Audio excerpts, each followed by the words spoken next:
Listening Practice Section 1. You will hear a conversation between an IELTS candidate and an IELTS administrator. Look at the questions 1 to 5.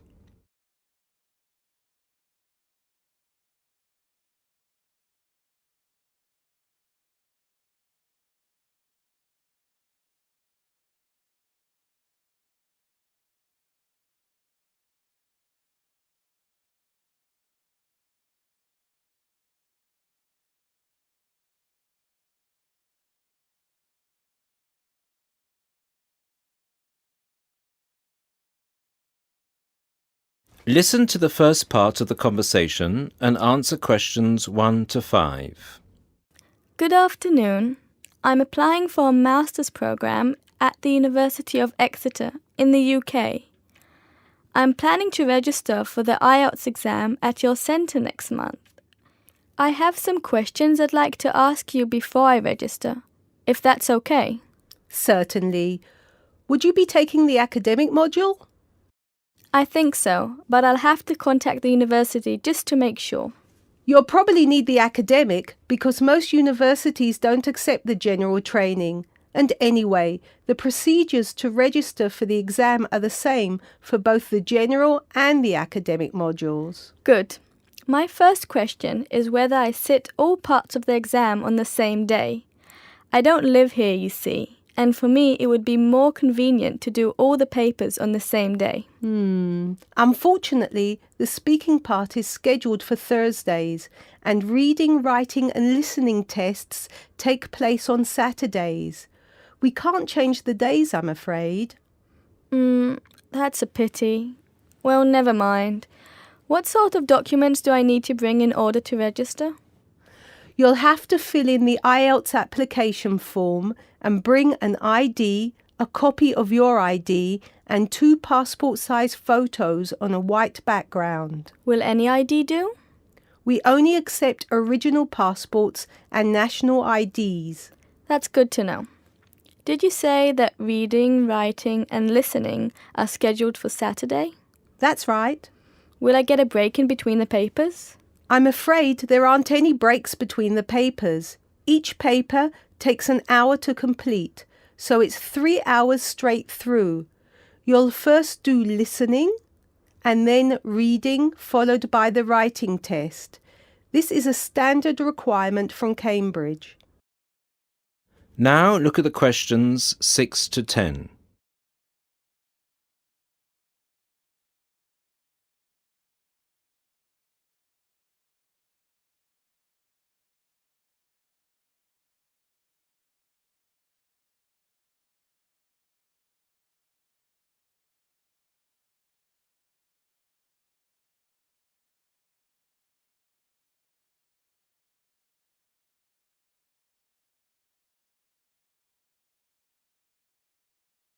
As the conversation continues, complete questions 6 to 10. Okay, and how soon after the test can I pick up my results? It takes 13 calendar days for the results to be processed. Can you let me know how much it is and the form of payment? The examination fee is $200.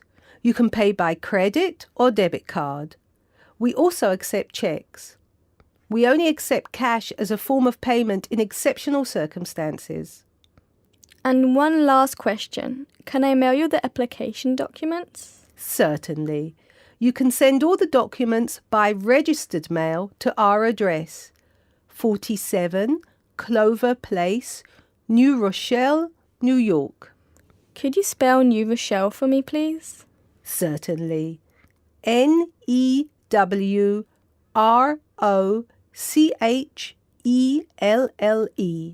Could I have the zip code as well? Sure. Our zip code is 10806. Thanks. You can also email us at inquiry@examsmail.com or phone us at 325-9082. I think that's all. Thank you very much for all the information. Bye. You're welcome. Goodbye.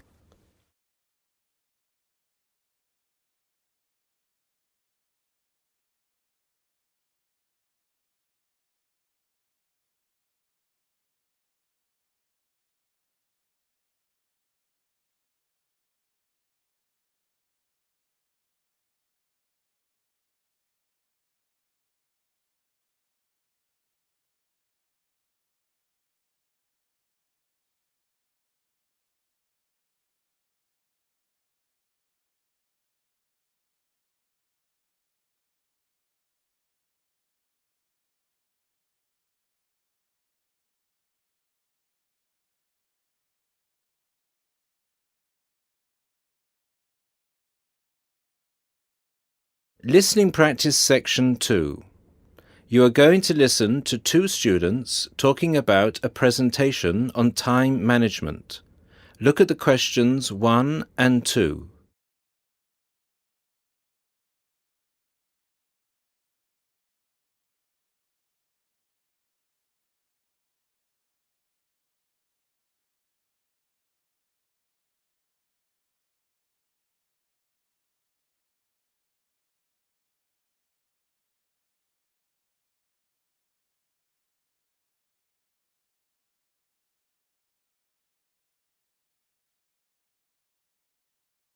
Now listen to the first part of the conversation and answer questions 1 and 2.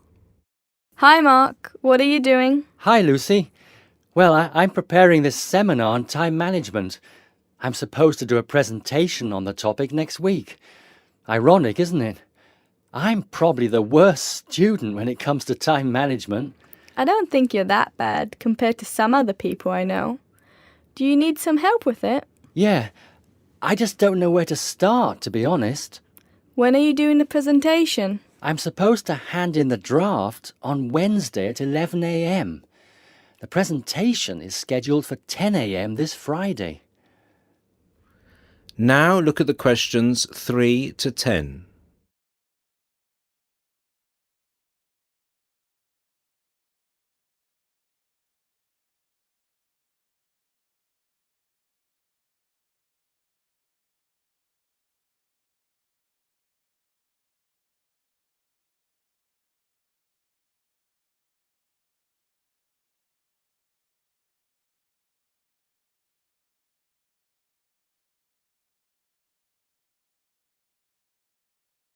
As the conversation continues, complete questions 3 to 10. That's not too bad. This gives you the whole weekend to prepare. Let's brainstorm some ideas, shall we? Do you want to get a pen and paper to jot down some thoughts? I think you should start with a broad general statement. For example, I read somewhere that organizing time is a skill like learning to drive or tying your shoelaces. Then you could move on to discussing the common problems people have with managing time. That's not a bad idea. One of the common problems is putting things off. Yeah, you could also mention some common signs of this symptom, such as last-minute holiday shopping, putting off visits to the doctors or the dentist. Another problem is relying too much on your memory and not writing things down. Do you mean not keeping a diary or a planner to plan the tasks? That's right. For example, writing down what I need to do in a diary or planner helps me remember what I need to do and makes me more focused on the tasks for the day. Good idea. That reminds me of something I've been meaning to do for a while now. Anyway, I should also include some advice on how to deal with the problem, shouldn't I? Sure, you can talk about some ways of stopping procrastination. I guess making a to-do list can help one focus on what needs to be done. Definitely. Another way to deal with the problem is to prioritize and do the hardest job first, the one which requires the most effort and concentration. Also, my tutor recommended that I should break big projects into small parts with a specific goal. Having an action plan has worked for me. I usually make a list of small tasks I need to do to achieve a goal. Sometimes I just don't feel like getting down to work because a task seems too overwhelming for me to even think about. This technique helps me reduce psychological pressure if I think of a project as a set of easily achievable tasks. Don't you think? I know what you mean. I often feel like that myself with the statistics project I've been doing this term. I'm well behind and the deadline is next week. I think setting deadlines and sticking to them can help one to achieve goals. You can discuss this aspect in your presentation too. A good point. Setting deadlines can also help one become more realistic about the time it takes to do tasks. Another point you could include is how to deal with interruptions. Okay, I guess blocking in time to handle unpredictable interruptions can help one stay focused. Not just that, some interruptions, such as phone calls, can be easily avoided by using answering machines, for example. Saying no, which is one of the most useful words in English, is also very effective. It can be tough sometimes, but you've got to learn to say it nicely but firmly. I think you've got enough ideas here to start with. Definitely. Thanks a lot for your help. I just need to type the ideas up and I think I'm all set. Do you think you can lend me your laptop for a couple of hours? I'm afraid I can't. I've got to finish my own project. Never mind. I'll use one at the library. You certainly know how to say no. Learned it the hard way. Got to go now. Good luck with the presentation. Cheers. See you later.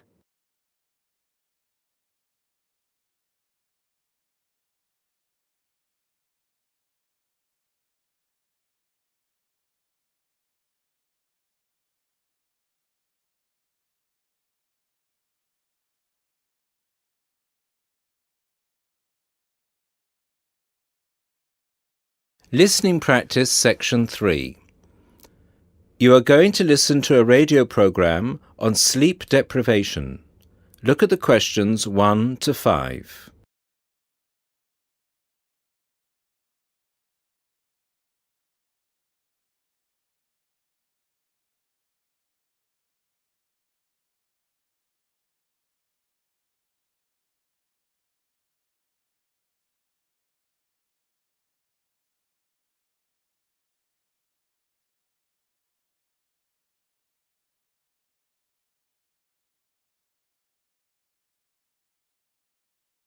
Now listen to the first part of the program and answer questions 1 to 5. With us in the studio today are Dr. Peter Collins, a senior lecturer in the Department of Psychology at the University of Chicago, and Helen Gardner, the author of the book Deep Sleep. They've come to our studio to discuss the effects of sleep deprivation and also give some tips to the sleep deprived on how to deal with the problem. Welcome to the studio, Helen and Peter. Now, Peter, what are the reasons for sleep deprivation and how can it affect our lives?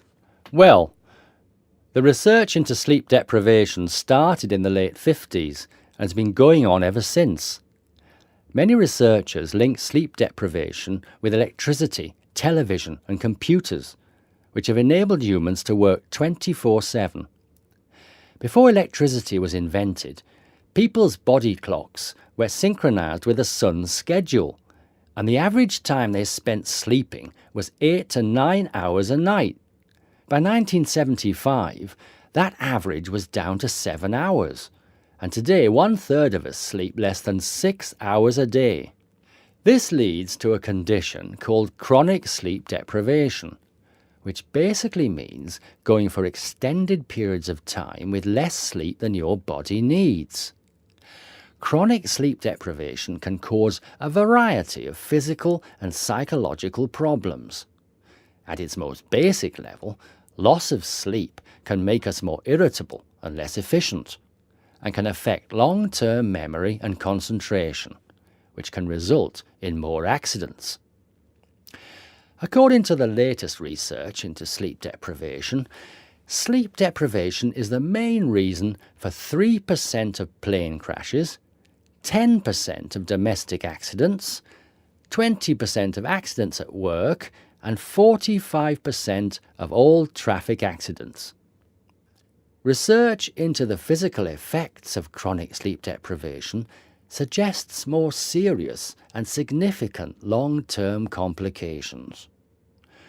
Research from my university, the University of Chicago, has shown that sleep deprivation interferes with how the human body regulates insulin and sugar metabolism, which can increase the risk of diabetes. People who are sleep deprived have weakened immune systems and are more prone to viruses and other kinds of infections. People who don't get enough sleep have cognitive problems or difficulties processing and assimilating new information. Lack of sleep affects long-term memory and slows down such abilities as judgment and reaction times. Some researchers link sleep deprivation with obesity, indicating that sleep disorders and eating disorders are often linked. Now look at the questions 6 to 10.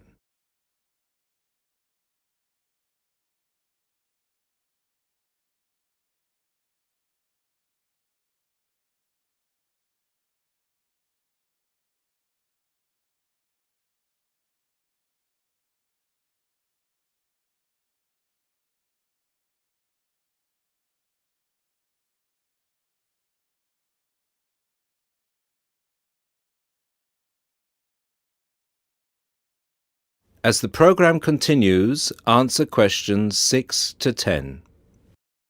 Helen, you've done a fair amount of research for your recent book on helping people deal with sleeping problems. Could you give our listeners some tips on managing their sleep? Well, if you spend several hours a night tossing and turning in bed, trying to fall asleep, you first have to find out how much sleep you need. To do so, you'll need to try and sleep 6 to 9 hours a night. Set aside 3 days for the experiment. It's best to do it on a long weekend or a holiday to ensure it doesn't get interrupted. During the experiment, you should go to bed at the same time every night and give yourself 6, 7, 8 or 9 hours of sleep. Then monitor the way you feel throughout the day to find out how many hours of sleep you need in order to feel your best. Once you find out how much sleep you need, you can work on improving the quality of your sleep. The main secret here is to allow yourself 1 or 2 hours to relax before going to bed. You may want to try and have a warm shower or bath before going to bed. Doing some quiet activities such as reading or filing can help some people relax. A warm drink in bed helps to induce sleepiness. Some people take up yoga or meditation to help them relax at night. Different techniques will work for different people, so it's best to experiment and find the one that suits you best. You should definitely avoid using technology before going to bed. Activities such as playing video games, watching TV, and others which require you to use your attention can stop you from falling asleep. Avoid eating before going to bed. A late dinner can disrupt your sleep. Not only is going to bed with a heavy stomach bad for digestion and can make you overweight, but it can also keep you awake for hours.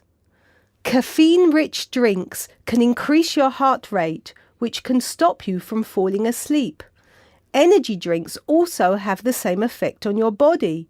You should avoid drinking these at night. The same goes for vigorous physical exercise such as weightlifting or working out on a treadmill.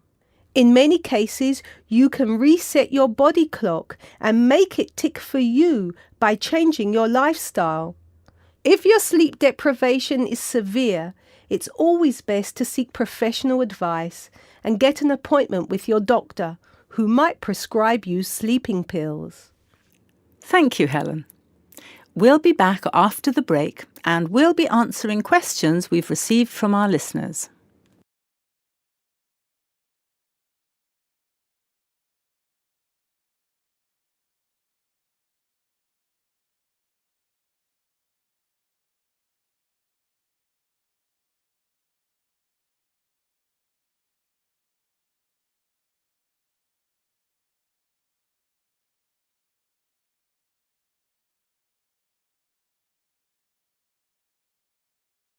Listening Practice Section 4. You are going to listen to a lecture on language learning. Look at the questions 1 to 5.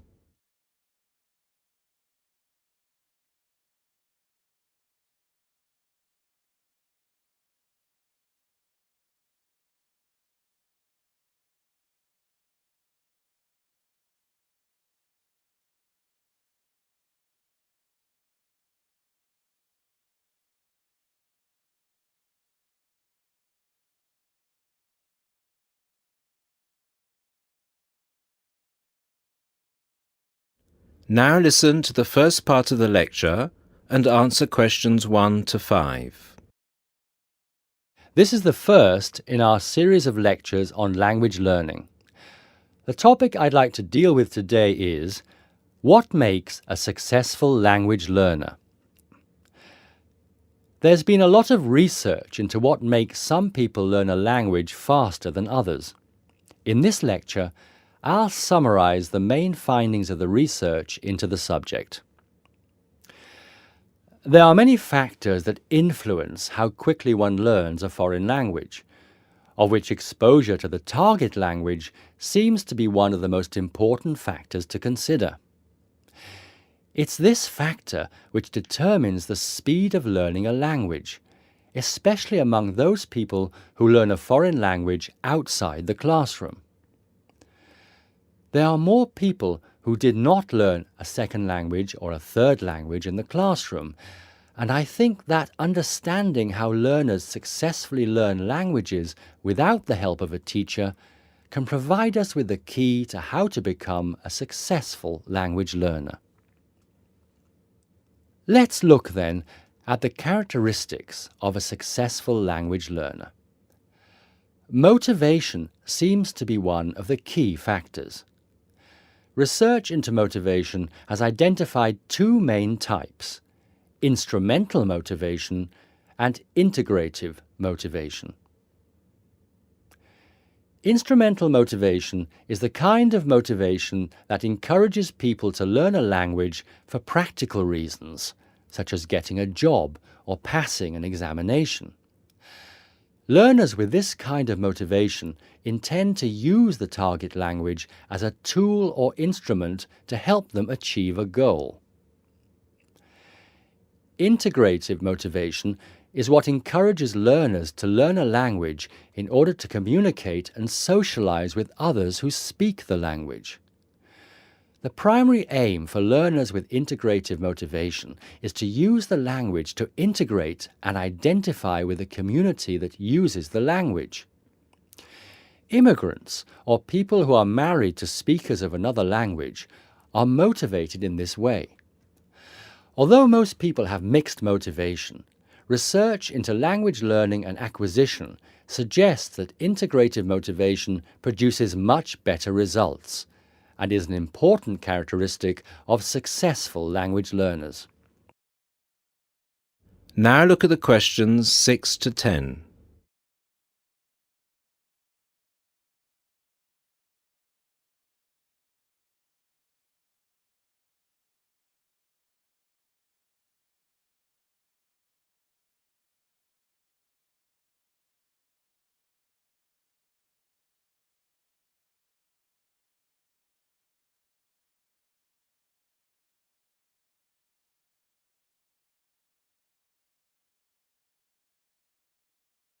As the lecture continues, answer questions 6 to 10.